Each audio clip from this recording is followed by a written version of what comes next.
जय हिंद प्यारे छात्रों, हमारे YouTube चैनल भाषा संगम में पुनः आपका स्वागत है।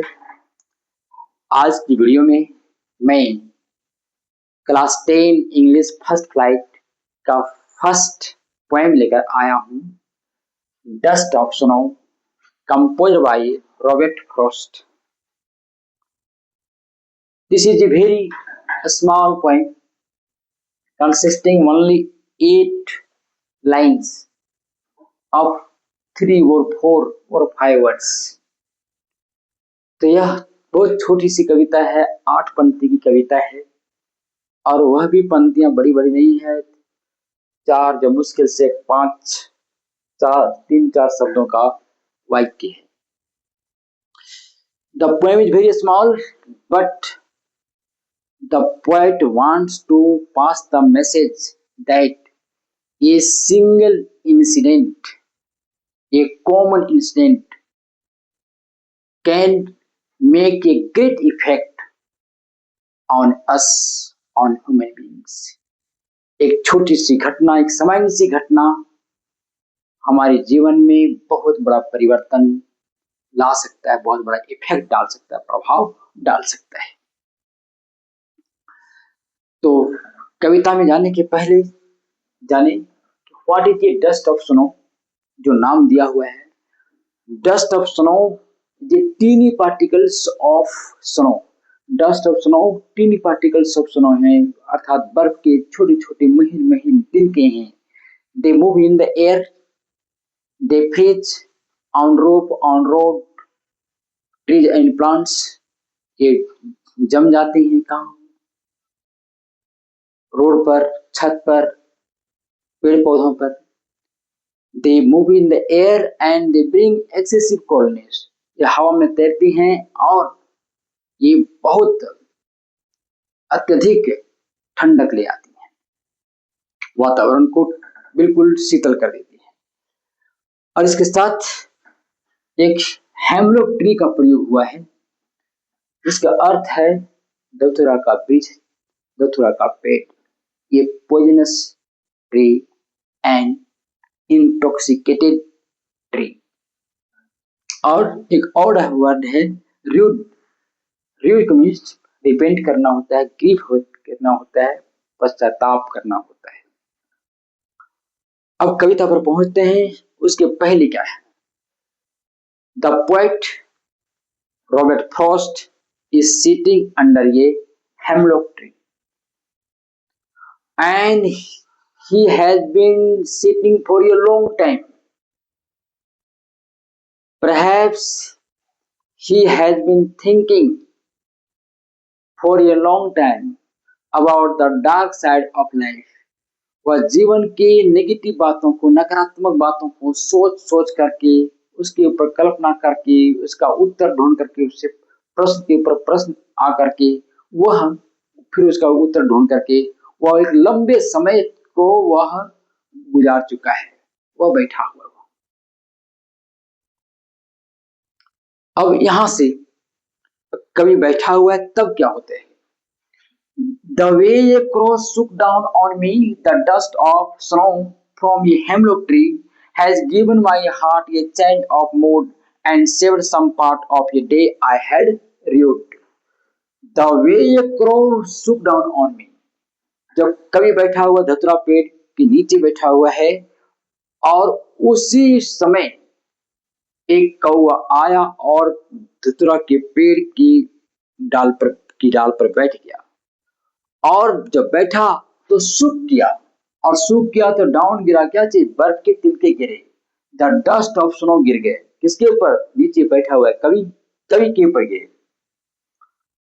तो क्या हुआ? Has given my heart a change of mood. जैसे ही बर्फ के तिनके उसके ऊपर गिरे, कवि के ऊपर गिरे, उसका हार्ट, उसका मूड, उसका मन है स्थिति पूरा पूरी चेंज हो गया। And saved a some part of a day I had rued. और इसका कंसिक्वेंस क्या हुआ, इसका परिणाम क्या हुआ कि कवि जो अधिकांश समय को गुजार चुका था यूं ही सोच सोच करके, तो वह कुछ दिन का कुछ पार्ट को उसने सेव कर लिया, बचा लिया। अब स्पष्ट है कवि का मूड, कवि की मनस्थिति ठीक ठाक नहीं है। She is in tense situation, तनावग्रस्त स्थिति में है। वह मानव के हाव भाव क्रियाकलापों को देख देख करके वह पूरा बेचैन है।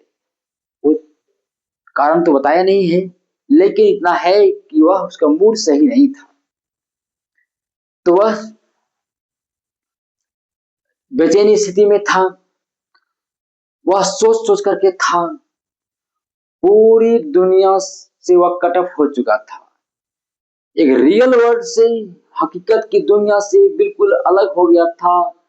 एक नई दुनिया बनाई थी। अब वो दुनिया कैसी थी, जहां डर है, भय है, झूठ फरेब है, शायद ऐसी दुनिया में वह डूब चुका था। और वह सोच सोच करके वह बिल्कुल परेशान था। और कब से सोच रहा है, कितना दिन निकल गया उसका, यह स्पष्ट नहीं है। लेकिन कवि ने क्या कहा है, save some part of a day I had, some part, दिन का कुछ भाग उसने बचा लिया। अर्थात पूरा समय वह पश्चाताप करके, रिपेंट करके, अपने आप को ग्रीव करके वह बाकी का समय वह गुजार देता। लेकिन जैसे ही बर्फ के तिनके कवि के ऊपर गिरे, उसकी भाव भंगिमा में, उसकी मन स्थिति में बदलाव आया, उसकी तंद्रा जगी। और वह जो एक ऐसी दुनिया में खोया हुआ था, उस दुनिया से बाहर निकल के वास्तविक दुनिया में आ गया। संभवतः घड़ी देखा होगा कि समय तक कहाँ उसको जाना था, क्या काम करना था, कहाँ होना चाहिए था। अब वह रियल दुनिया में आया।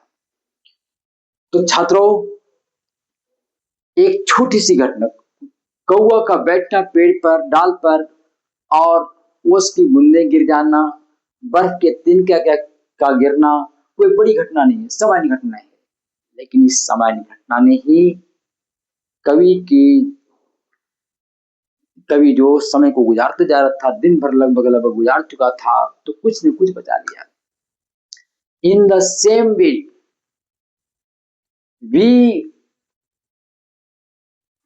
we ruin, we waste most of the time in thinking and thinking।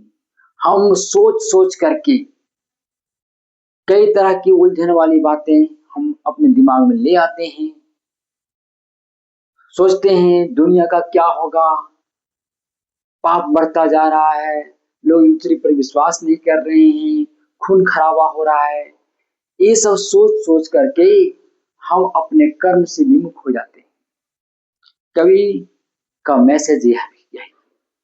और जैसे मैंने कहा कि छोटी सी घटना कैसे बहुत बड़ी घटना बन जाती है। मोहम्मद गौरी का नाम सुना होगा। एक छोटी सी घटना जो टिड्डे से उसने प्रेरणा ली थी। टिड्डे का चढ़ना डाल पर, पेड़ पर, टहनी पर कोई बहुत बड़ी घटना नहीं है, लेकिन इसने भारतीय इतिहास की धारा को ही बदल के रख दिया। 17 बार हारा हुआ था और मोहम्मद गौरी ने पृथ्वीराज चौहान को उस टिड्डे से प्रेरणा लेकर के 18 बार हरा दिया था। और यह इतिहास का जो way of the passage of time था, जो इतिहास की जो धारा है, वह बदल गई थी। इसलिए we should give importance even to trivial incidents. छोटी छोटी घटनाओं पर भी हम लोग को गौर करना चाहिए, क्योंकि छोटी छोटी घटनाएं ही कभी कभी बहुत महत्वपूर्ण भूमिका निभा देती हैं हमारे जीवन को सजाने संवारने। तो अब हम आगे जाएंगे इसी कविता का प्रश्नोत्तर में। अब नेक्स्ट वीडियो का इंतजार करें, जिसमें हम इसमें ही प्रश्नोत्तर लेकर आएंगे, क्वेश्चन आंसर लेकर आएंगे। तब तक के लिए धन्यवाद। जय हिंद।